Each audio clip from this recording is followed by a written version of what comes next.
How's it going, everyone? Today we're going to be sculpting the steel Eeveelution. That's right, my new favorite Eeveelution. And this is my very first sculpt of all time. It's going to be quick too, so nothing too intricate. When I first started sculpting, I was very book smart with it. No experience at all. Stuck on the cube all day. I found, yes, I've been there too.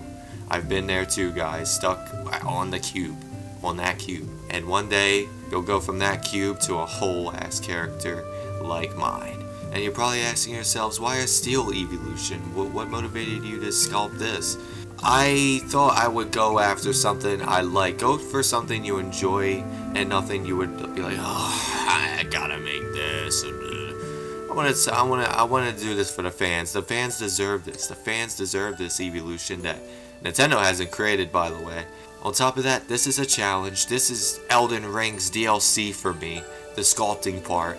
And I said to myself, I was gonna do it. I'm gonna do it. Today, tonight, whatever, tonight. So let's dive right into this right now. Don't forget to ring that notification bell for more tutorials coming soon and more videos. You know, you have to follow up and such.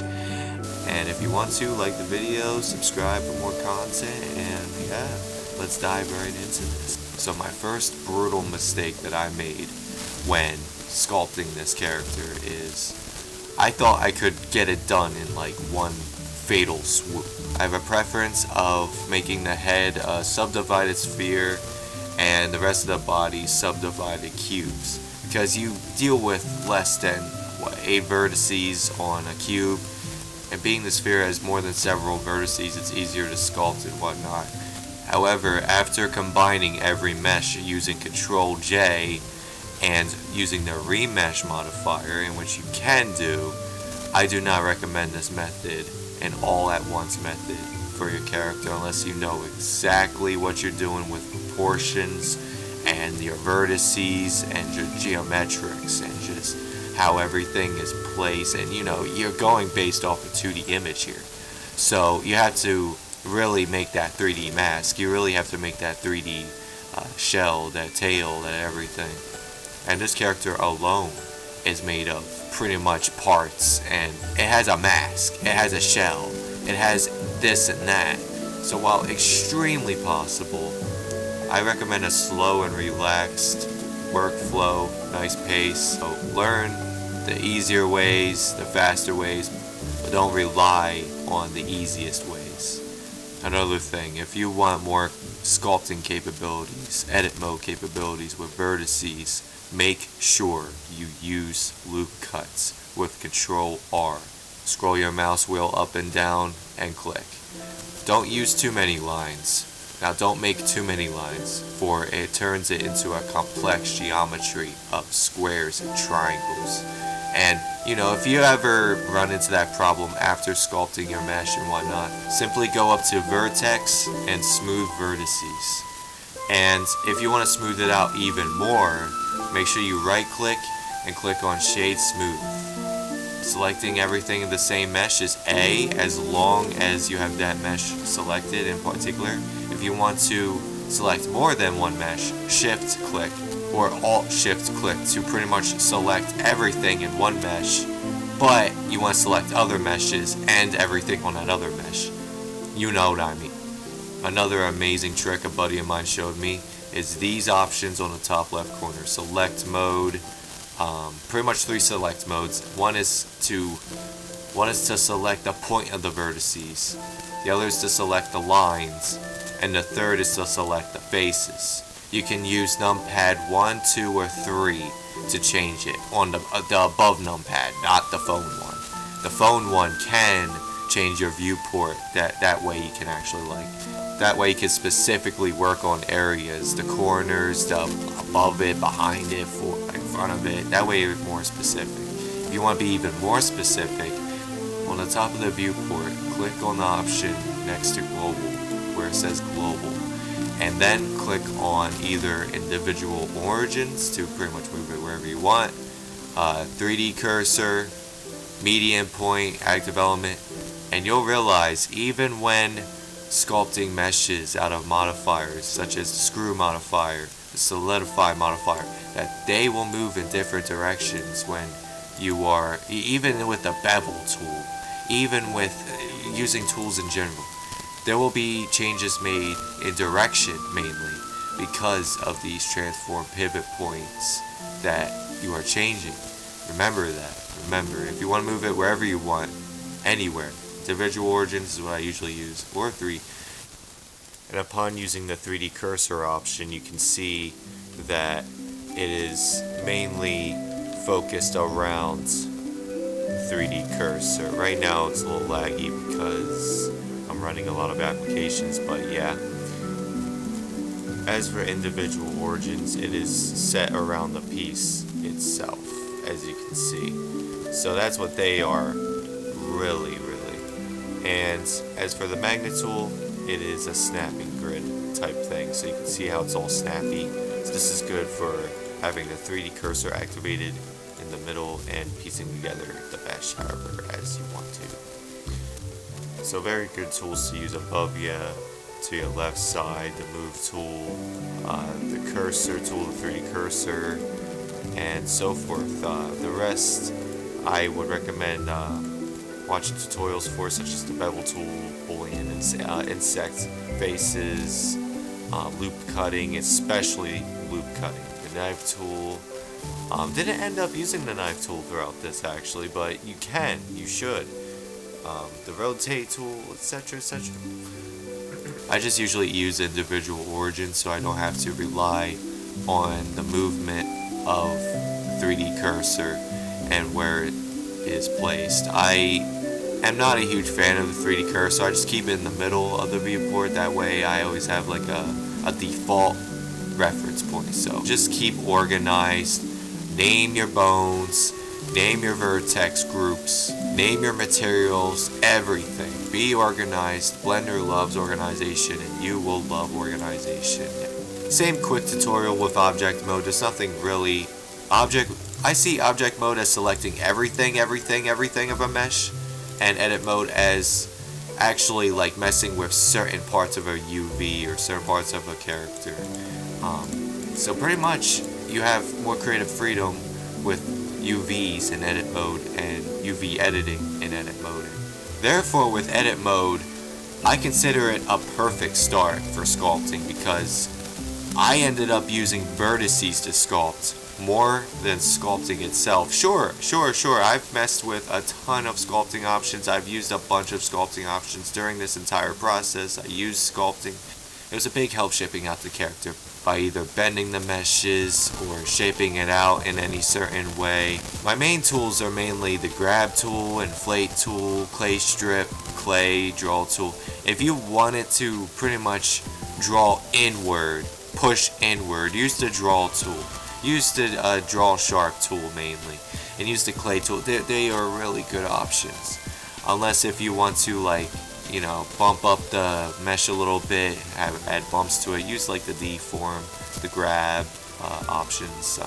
So see the blue options as pretty much pushing in, drawing on it, and such. The yellow options as more grabby, more pooly, like actually manipulating clay. I found these to be the more clay-like options. The yellow options are my favorites. If you ever want to flatten or smooth out the mesh mainly, use the red options.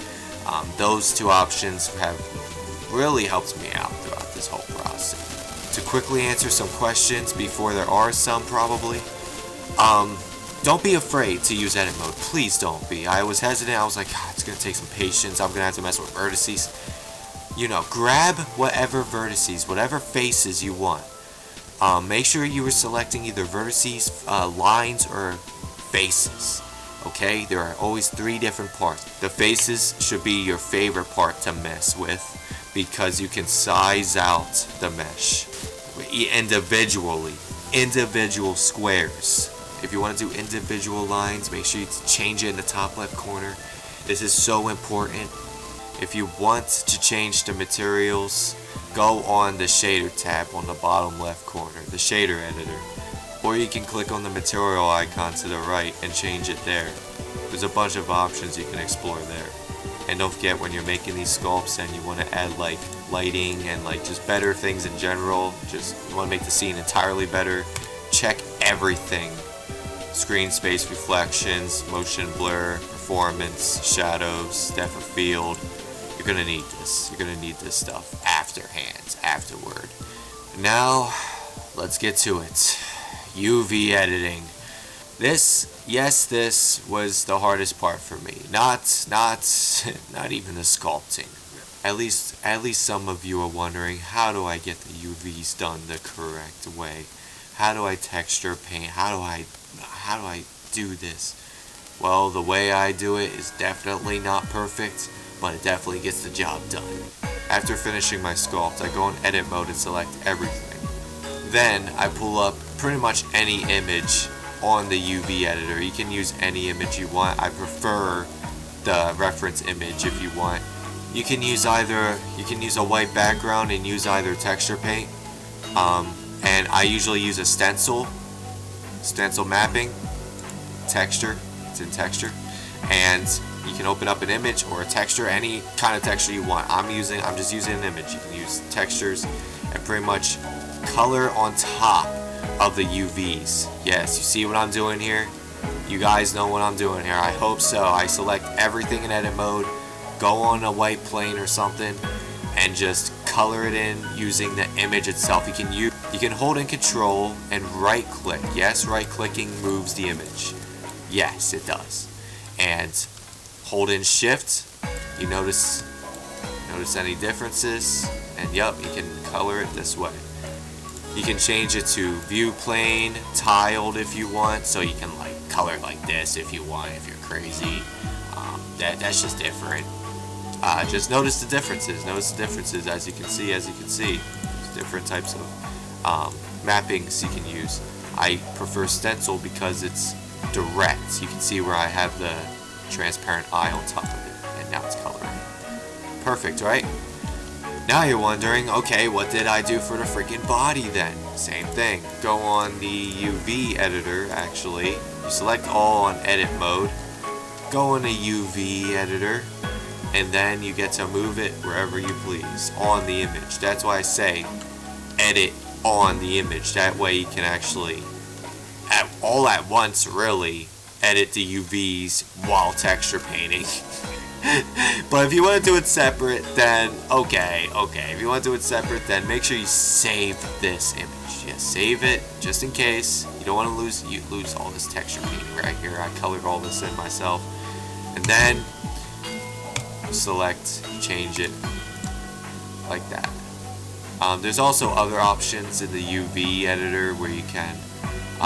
There's also other tutorials, better tutorials telling you guys how to mark seams and how to unwrap. You can you can use project unwrap on edit mode if you wanna. Where is it? Yeah, project from view. This is honestly one thing I need to fix, guys, because as I'm explaining it, I'm realizing that I didn't even project to view. See, mistakes are made if you don't find an easier path or something like that. Look how cool it looks now. Look how cool it looks. I prefer project from view. You can unwrap, you can smart UV unwrap. There are other options. So you can see this is a very versatile selection that we have here. So yeah, you can either project from view the entirety of the mesh by selecting all UV, project from view, or you can select each and every face vertice. You can also do the same in the UV edit mode on the top left by clicking on make sure everything's selected by selecting on either the pinpoints, the lines, or the faces, or in its entirety. Remember, this goes for everything, whether in edit mode, pinpoint, lines, or faces. Other tutorials, I'm not going through this. This will be hours of videos if I go on. Tutorials on the world, the materials section. It is long story short though, I will be real with you guys. The shader editor, big tutorial. So much to do with nodes, so much to do with shaders, big tutorial. Also, you can put the pieces of the character in front of the image reference, just in case if you want to get the proportions just right. I recommend projecting from view to get it perfect. Definitely later on you're going to be like, wait, everything is in 2D, it's not in 3D shapes. Imagination. That's why you make everything in a sort of more so 3D perspective. Whatever you prefer, you can work on everything afterhand or right there and then. I prefer right there and then. And yeah, so in this beautiful 3D space, make sure you make everything 3D, or else you're screwing yourself over by following the 2D reference image a little too much. Unless if you have multiple images of that said 3D character or 2D character, multiple, like we're talking 3D perspectives, then I'm wrong. Phew. And did I mention that you can light things up by turning on bloom in the render settings and, putting on the emission materials and turning up the strength? Good. I did mention that. Good. So, perspectives, small details, UV editing. Make sure you guys loop cut. Make sure you guys probably use the bevel tool. Haven't used it once throughout this whole thing. Use subdivided cubes for the body. Use the sphere for a head. The more loop cuts, the more easier it is to sculpt out the mesh. That's long story short, guys, really. In the sculpt mode, you can use the blue options such as draw, sharp, draw, or clay. You can use them to like push in the mesh or like draw on the mesh or whatever. The yellow options to like inflate, deform, grab, like real actual clay, like you're putting your hands on the clay actually. And the red options to smooth out or flatten it mainly. Make sure to mess with the strength and radius settings on the top left corner when doing this in the sculpt mode as well. Okay, after the entire UV editing process, make sure everything is nice and shiny, everything's metallic, and the prints will be SDF and everything's detailed and nice and smooth, everything is detailed. Then you piece everything together. One mistake I do admit I've had here was body proportion. I messed up the body proportion, so I had to pretty much move the body in certain areas, made him look a little bent because he's metallic and everything. I made his body look like a sausage compared to the head, the neck, and on top of that I combined the ears, the head, the torso using Control J, and sculpting out the rest, making sure it's all combined in, how the neck and the torso is connected. You can't make it look like sphere and torso separate. I used the Boolean tool. If the entire remesh tool, which I don't recommend when, after hands, putting on the materials because it actually messes with everything. I don't recommend that. Use the Boolean tool instead and click on Union. And then click on collection, because pinning the mesh myself actually didn't work for some reason. It just couldn't work. So I used collection, my collection where the meshes are, after joining them, of course, and it actually combined them two in a way. It actually made it look nice. And then I sculpted out the rest. I made it, make sure you do the same with the ears. Make sure you Control J with the rest of the parts. Guys, I would do a rectopology. I did do a weight paint video for my Klonoa one before though, and I did. So link will be in this description for that. So yeah, and make sure that the proportions are right. Make sure that everything is connected, everything looks connected, it's not just thrown on there.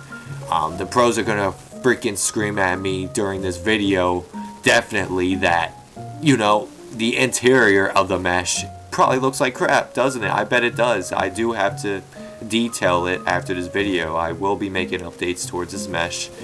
I will be editing it. I will be making changes to it. Don't worry, this will not be no abandoned project. There will be like some sort of electronic mouth added on to it as well. I'll put like an electronic looking mouth. No need to parent your meshes, really you can just join them, but parenting's fine. Mainly that's for bone reasons. I use that for bones. You would do that for like the mask or something if you want to parent the mask to the head bone. I recommend that. Yes, instead of just simply joining it.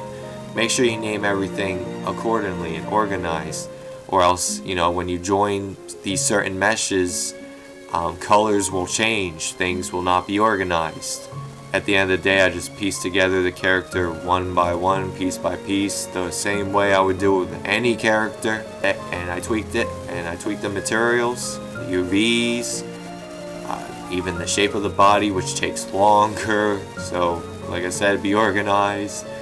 If you guys have any more questions, make sure you comment below or join my Discord, please. Or heck, I will be in the Blender Ask community more often on Reddit for sure. Easy as that, easy as cake. Join my Discord, I'll answer them. I'm usually here. And yeah, any critiques especially, let me know. I definitely am probably lacking certain things. Definitely. I would love to help out the community. However way possible. For the weight painting process, I do have another video regarding that. It will be in the description below. And so yeah, that's about it, guys. I just tweaked up each piece of the character, and yeah, this is how it came out. This is the finished product, the finished project. This is authentically the Steel Eeveelution in 3D form, all in its entirety. As for a Ghost Eeveelution, link below. That's been created, a whole video. That's even finished. I actually need to make more videos on that. Yeah, that's about it. Any more questions, definitely ask, and follow up on more updates, and come join my Discord. Have a good one, guys.